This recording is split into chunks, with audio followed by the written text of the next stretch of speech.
10 minutes between the palms. Raindrops still slid down the windows of the old villa as Lara stood in the dim light, her back pressed against the wooden doorframe. Her dress clung to her body, wet from a short run through the summer rain, and every line of her figure was clear as a finger's trail on fogged glass. Adrian stood opposite her, just a few steps away, yet she already felt his presence as if he were all around her, touching her without actually making contact. The first step was his. His fingers touched the edge of her chin, lifting her gaze to meet his. His skin was warm, and his touch slow, like weaving something invisible between them. "You're wet," he whispered. "Cold on the outside, but burning inside."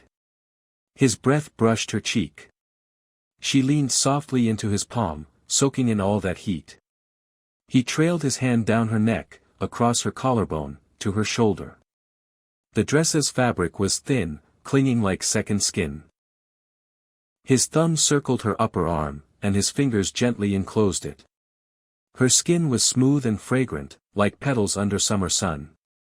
Every move he made was deliberate, seductive, as if touching something sacred. His lips grazed her neck, not a kiss, more like a warm breeze.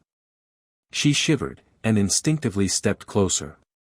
"You know," he whispered, "I've imagined this moment 1,000 times." Lara looked up, her eyes glowing with internal fire. His hands were now on her hips, gliding over her dress like silk. Her fingers found his back, slid along his spine, feeling every taut muscle. Their bodies were now pressed together.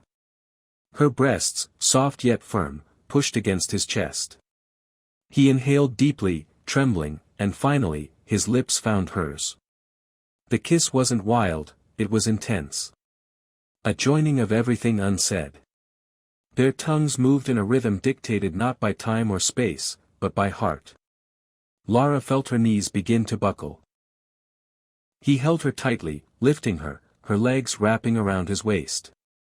His hands roamed her back, exploring every curve and hollow like a cartographer mapping a mysterious continent. Her fingers tangled in his hair, pulling him closer, wanting to melt into him. His lips were now on her jawline, descending down her neck, searching for every drop of scent, every tremble of skin. Her breasts were sensitive beneath the fabric, and he touched them only lightly, tempting, promising, but not yet claiming. Lara buried her face in his neck, inhaling his scent, wood, rain, and something uniquely him. "Don't stop," she whispered, as her fingers circled his shoulders. His hands now rested on her thighs, gliding slowly upward, stopping just shy of the boundary, pure temptation. Everything revolved around breath. Their sighs, warm and short, turned the room into music. They said nothing, for words would only interfere. Their gazes were locked. She read his thoughts in his eyes, and he promised everything through touch.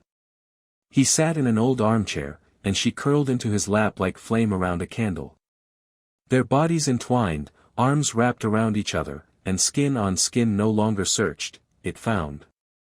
He kissed her once more, this time slow, long, as outside, the rain began to quietly fade. In the silence of the room, only one sound remained, the beating of hearts, two, now in a single rhythm.